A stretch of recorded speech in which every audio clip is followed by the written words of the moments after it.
زي ما عودناكم وزي ما عودنا الأستاذ أحمد الجمل عودنا على إنه بيعمل لنا فقرة في مثل هذا اليوم قبل كل مباراة أو قبل أي فريق بنلعب قدامه. فأنا بشكره جدا طبعا على يعني إنه بيهدينا دايما الفقرة دي. وخلينا كده نعرضها قدام حضراتكم، ومن ثم كمان أهي في مثل هذا اليوم نفتح كده أهو. يوم 17 أبريل إعداد الأستاذ أحمد الجمل. في مثل هذا اليوم سنة 1952 الدوري العام قابلنا نادي الإسماعيلي وكسبناه بنتيجة 2-1. وكمان اللي أحرز الأهداف أحمد سقراط وأحمد مكاوي. وتاني حاجة سنة 57 الدوري العام برضو الأهلي وطنطا وكسبناهم ب3 أهداف مقابل هدف. اللي أحرز الأهداف الكابتن طارق سليم والكابتن سيد صالح والكابتن سيد الدزوي. وثالثا سنة 1959 الدوري العام كان قدام الأولمبي وفاز الأولمبي بهدفين لميم الشربيني. وكمان سنة 1960 الدوري العام السكة الحديد مع النادي الأهلي 3-0. عزت أبو الرؤوس جاب هاتريك. خامسا 1977 الدوري العام الأهلي والزمالك 0-0.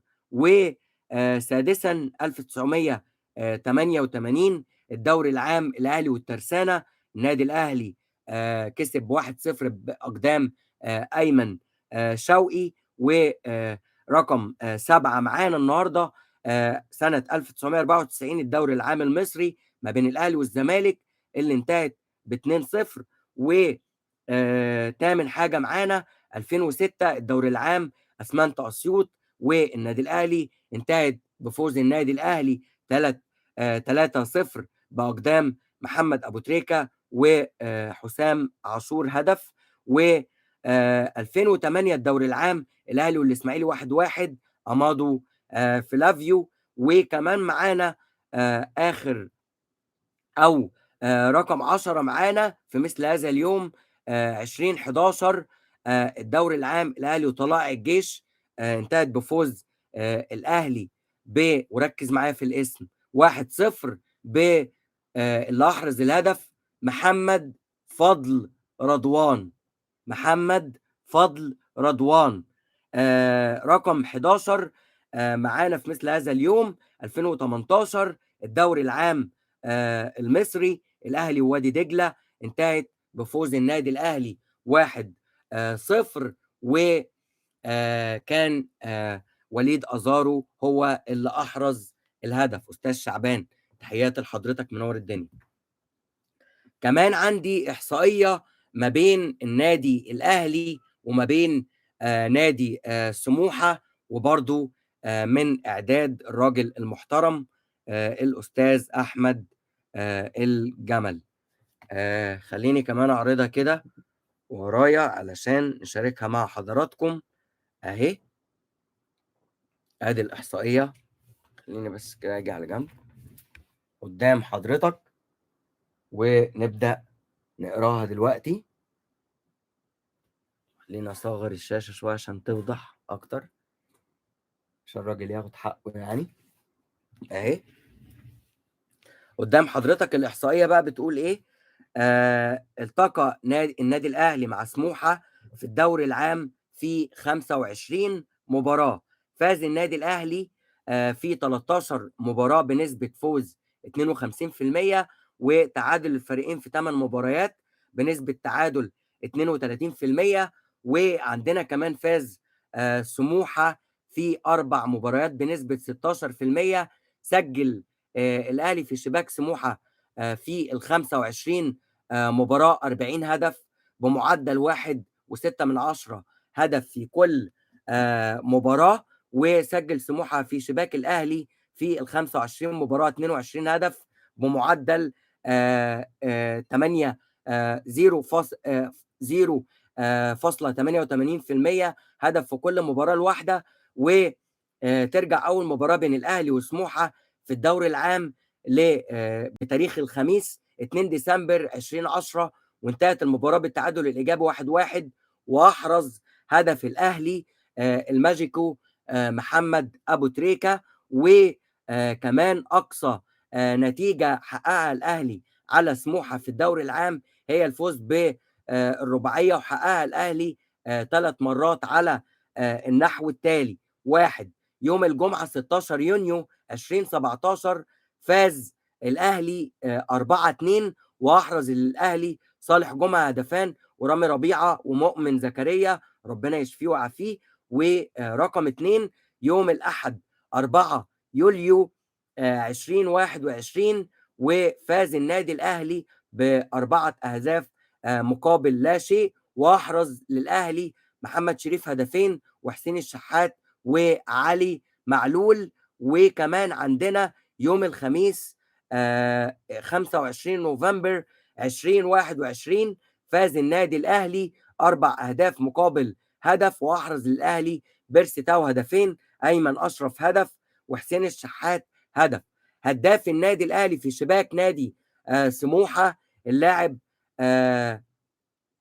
أبو أو اللي راح مطرح ما يروح مع بتاع الطموح ب8 أهداف عين ألف. والكابتن حسين الشحات برصيد 3 أهداف، وعماد متعب ومحمد أبو تريكة، أحمد عبد الظاهر، مؤمن زكريا، صالح جمعة وعلي معلول ومحمد شريف بيرسي تاو كل منهما هدفان، وأسامة حسني، أحمد السيد، محمد ناجي جدو، محمود تريزيجيه، وسعد سمير، رامي ربيعة، اسلام محارب، جيرالدو، ورمضان صبحي، ابو الطموح، عمرو السولية، ايمن اشرف، طاهر محمد طاهر، وحسام حسن.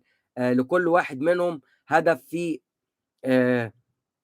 الإحصائية بتاعتنا. وبشكر جدا جدا جدا الأستاذ أحمد الجمل اللي يعني ادانا كل المعلومات وبيوفر لينا الإحصائية اللي زي ما حضراتكم شايفينها دي. بيبو هنفضل نندب حظنا ولا الأهلي يتصرف؟ لا إن شاء الله ما فيش أي حاجة. يعني إن شاء الله. بشكرك طبعا رضا سر السعادة، طبعا فقرة ممتازة، وبشكر الأستاذ أحمد الجمل عليها. أستاذ شعبان طلب منور الدنيا، تحياتي. مفيش تفرقة بين أي مخطئ طبعا يا أستاذ طه، ما بنفرقش. أستاذة هالة محمد، إن شاء الله مفيش أي مشاكل يا جماعة على كهرباء ولا على أي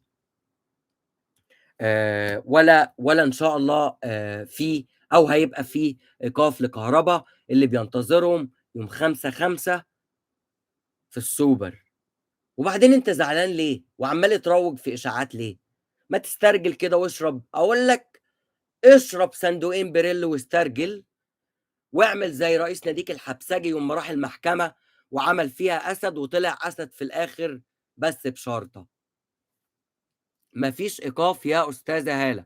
كل دي أشعة طلعت من ورا الإعلام علشان يعني لغرض تاني خالص، وإن شاء الله الأيام اللي جاية أكيد هتكشف ده. خلينا بس نركز على إنه الأيام اللي جاية يا جماعة الحضور الجماهيري، بنأكد مرة واثنين وثلاثة، رسالتي لجماهير النادي الأهلي باسم جماهير النادي الأهلي: أنت حضرتك موجود في المدرجات، اسمع كلمة الكابتن محمود الخطيب اللي قالها قبل كده: شجع ناديك، اهتف باسم ناديك، ملكش دعوة بالأندية التانية، خليهم في السواد القاتم اللي هم فيه دلوقتي. يعني يا أخي حرام عليك، الضرب في الميت حرام.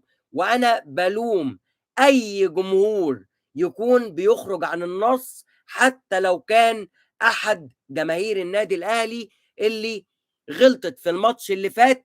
من حق الجهات الرقابية والجهات المسؤولة عن اللعبة إن هي توقع عليهم عقوبات، ولو حصل تاني إحنا كمان هنناشد الجهات بالإيقاف علشان عايزين المنظومة تبقى نظيفة.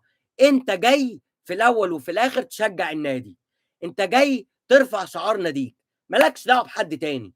عندك أكتر من 30 لاعب في الفريق، عندك يعني أكتر من 10 أفراد في الجهاز الفني، عندك يعني يتعدوا مجموع ال60 فرد في جهاز النادي الأهلي، لاعبين وجهاز فني وإداري ومدربين.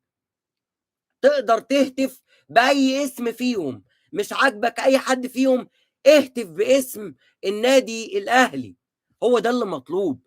أي كلام تاني بعيدا عن ده أنت ليك غرض آخر، أنت مش من جمهور النادي الأهلي. من الآخر ما تبقاش واحد مننا.